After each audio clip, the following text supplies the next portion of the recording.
है वहां, अभी इसी वक्त बाहर आओ। गुस्से में यामिनी ने दरवाजे की तरफ देखते हुए कहा। तन्वी बाथरूम का दरवाजा धीरे से खोलकर दबे पांव विद्युत और यामिनी के सामने आ जाती है। इससे बुरा क्या ही हो सकता था उसकी जिंदगी में। तन्वी धीमी सी आवाज में कहती है, मिस यामिनी, मिस्टर विद्युत, मुझे अब जाना चाहिए। आप दोनों अपनी बातें जारी रख सकते हैं। इतना कहकर तन्वी बाहर जा ही रही होती है कि यामिनी उसे रोक लेती है। वहीं रुको कहते हुए तन्वी के रास्ते में आकर खड़ी हो जाती है। फिर अपने गुस्से पर काबू पाते हुए वो तन्वी से कहती है, तुमने हमारी कितनी बातें सुनी। तन्वी समझ जाती है कि यामिनी उससे क्या कहना चाहती है। वो तुरंत ना में सिर हिलाते हुए यामिनी से कहती है, आप फिक्र मत कीजिए मिस यामिनी, मैंने कुछ भी नहीं सुना। तन्वी के ऐसा कहते ही यामिनी का गुस्सा 7वें आसमान पर पहुंच जाता है और वो तेज आवाज में तन्वी से पूछती है, मुझे तुम्हारी बातों पे यकीन नहीं। मैं कैसे मान लूं कि तुमने हमारी कोई भी बात नहीं सुनी। उफ, क्या करूं अब मैं तुम्हारा। तन्वी को समझ नहीं आता कि यामिनी आखिर कहना क्या चाह रही थी। आखिर ये लोग अब कर ही क्या सकते हैं, तन्वी सोचती है। इतने में यामिनी तन्वी को ऑर्डर देते हुए उससे कहती है, अभी इसी वक्त अपना बैग खोल कर दिखाओ। मैं देखना चाहती हूँ कि कहीं तुमने हमारी बातें रिकॉर्ड तो नहीं कर ली।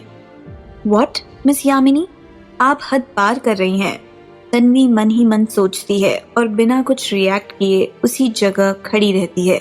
अपनी बातों का असर तन्वी पे ना पड़ते देखकर यामिनी उसे धमकी देते हुए कहती है, अपना बैग इसी वक्त खोल कर दिखाओ। माना तुम्हें मेरा कोई डर नहीं, पर मिस्टर विद्युत के गुस्से से तो तुम वाकिफ हो, या फिर आज वाकिफ हो जाओगी। यामिनी की बातें सुनकर तन्वी एक नजर विद्युत की तरफ देखती है। भले ही हमारा रिश्ता कैसा भी क्यों ना हो, इस वक्त तो मिस्टर विद्युत मेरी मदद जरूर करेंगे, है ना। तन्वी के इस सवाल का जवाब उसे अगले ही पल मिल गया, जब विद्युत बिना कुछ रिएक्ट किए अपने जगह पर चुपचाप बैठा रहा। विद्युत के लिए तन्वी शायद एग्जिट ही नहीं करती है। उसे तन्वी के मामले से कोई लेना देना नहीं है। वैनिटी में चुपचाप बैठा विद्युत ऐसा पेश आ रहा था जैसे यामिनी और तन्वी की बातें उसे सुना ही नहीं दे रही हैं। क्या मिस्टर विद्युत को वाकई कोई फर्क नहीं पड़ रहा है? इतनी मदद तो कोई किसी अजनबी की भी कर देता है। मैं तो फिर उनकी बीवी, तन्वी मन ही मन सोचती है। विद्युत की चुप्पी को देखकर तन्वी समझ जाती है कि अब उसे ये बेइज्जती झेलनी ही पड़ेगी। आखिरकार वो अपने बैग को खोलकर उसके अंदर का सारा सामान सामने रखी टेबल पर बिखेर देती है। यामिनी एक एक कर टेबल पर पड़े सारे सामानों को देखने लगती है। तन्वी के खिलाफ कोई भी चीज उसके हाथ नहीं लगती। आई होप अब आपको मुझ पर यकीन हुआ होगा। Can I leave now? Tanvi गुस्से में टेबल पे बिखरा सामान अपने बैग में वापस रखते हुए कहती है। यामिनी एक नजर विद्युत की तरफ देखती है।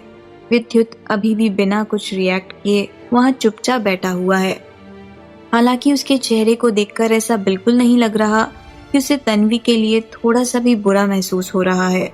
मैं जानती हूँ कि मिस्टर विद्युत को रिपोर्टर्स से कितनी नफरत है, और ये लड़की तो उनकी गाड़ी के सामने तक आ गई थी।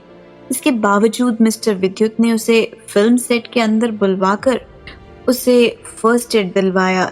जरूर ये सब उन्होंने इसीलिए किया ताकि वो तन्वी की बेइज्जती कर सके, वरना सब जानते हैं कि मिस्टर विद्युत किसी पे रहम खाने वालों में से नहीं है। यामिनी ने मन ही मन सोचा। विद्युत के इरादों को जानने के बाद अब वो तन्वी को इतनी आसानी से बच के नहीं जाने देगी। मुस्कुराते हुए यामिनी तन्वी से कहती है, मैंने सुना है कि आजकल के रिपोर्टर्स काफी स्मार्ट हो गए हैं, यहाँ तक कि वो अपने कपड़ों में कैमरा और माइक्रोफोन छुपा के रखते हैं। Let me just check you, तुम्हें अपने कपड़े हटाने होंगे। यामिनी की बातें सुनकर तन्वी सकते में आ जाती है। कुछ वक्त के लिए उसे यकीन नहीं होता कि यामिनी वाकई उससे ये सब कह रही है। अपने गुस्से पर काबू रखते हुए तन्वी यामिनी से कहती है, मिस यामिनी, शायद आपको पता नहीं कि आप जिसे तलाशी कह रही हैं वो असल में हरासमेंट है। हरासमेंट? My foot. तुम चाहो तो मेरे खिलाफ लीगल एक्शन ले सकती हो, यामिनी तन्वी की बात का जवाब देते हुए कहती है। तन्वी के सब्र का बांध अब टूटने लगता है। वो एक नजर आखिरी बार विद्युत की ओर देखती है, इस उम्मीद से विद्युत अब शायद उसकी मदद करेगा। पर अफसोस, विद्युत को अभी भी कोई फर्क नहीं पड़ रहा है। बात इस हद तक आगे बढ़ गई है और मिस्टर विद्युत अभी भी खामोश है। तन्वी मन ही मन सोचती है। विद्युत एक नजर तन्वी की ओर देखता है। तन्वी की आखिरी उम्मीद फिर से जागती है। तन्वी से अपनी नजरें हटाकर विद्युत यामिनी से कहता है, शक के दायरे में आने वाले हर शख्स की तलाशी लेना जरूरी है। विद्युत की बातें सुनकर तन्वी बहुत हर्ट होती है, मानो वो उसके लिए सिर्फ एक खिलौने से ज्यादा कुछ भी नहीं। पर वो कैसे उसके साथ इस तरह पेश आ सकता है? ऐसा बर्ताव तो कोई अपने दुश्मन के साथ भी ना करे। गुस्से से तन्वी अपनी मुट्ठियों को कसती है। इतनी बेइज्जती से उसकी आंखें नम हो जाती हैं। पर क्या मैं कुछ नहीं कर सकती? हॉस्पिटल में एडमिट अपने भाई के बारे में सोचकर तन्वी कांप जाती है। अपनी नजरों को नीचे कर वो यामिनी से कहती है, ठीक है, अगर आप लोगों की यही मर्जी है तो फिर। इतना कहते हुए वो अपने शर्ट के बटन्स को खोलने लगती है। तन्वी को विद्युत के सामने ऐसा करता देखकर यामिनी उस पर गुस्से से बरस पड़ती है। ये क्या कर रही हो तुम? जो आपने मुझे करने के लिए कहा है वही। अपने चेहरे पर नकली हंसी लिए तन्वी यामिनी की बात का जवाब देती है। यामिनी एक नजर विद्युत की तरफ देखते हुए तन्वी को डांटती है, मैंने कभी नहीं सोचा था कि तुम इस हद तक गिर जाओगी कि मिस्टर विद्युत के सामने ऐसी हरकतें करोगी। तुम्हें शर्म आनी चाहिए। मिस्टर विद्युत से अब कैसी शर्म? तन्वी झूठी मुस्कान लिए विद्युत की तरफ देखती है। उन्होंने तो ये सब पहले से ही देख रखा है। क्यों मिस्टर विद्युत, मैंने कुछ गलत कहा क्या? तन्वी के इतना कहते ही यामिनी चौंक कर विद्युत की तरफ देखती है। वो अब भी बिना कुछ रिएक्ट किए चुपचाप बैठा हुआ है। आखिर तुम कहना क्या चाहती हो? परेशान होकर यामिनी तन्वी से पूछती है।